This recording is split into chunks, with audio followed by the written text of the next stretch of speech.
Updated electrode module.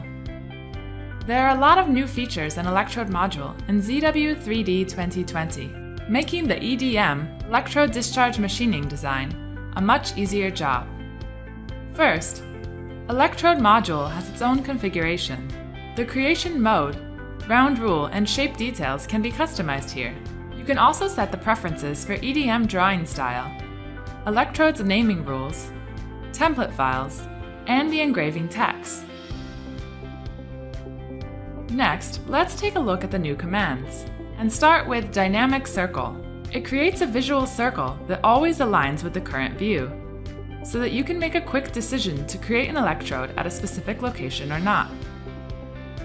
Electrode blanks can be created in batches by the new feature, Electrode Blank in Batches, while in the previous versions, only one blank can be created at a time. Electrodes that are not created by electrode command can also work as normal ones after they get the correct datum points by electrode datum point and attributes by electrode attribute.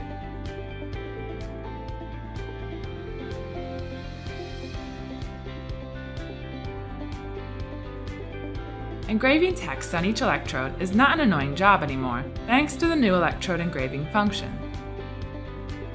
So far, electrode design is done in a much faster and easier way than before.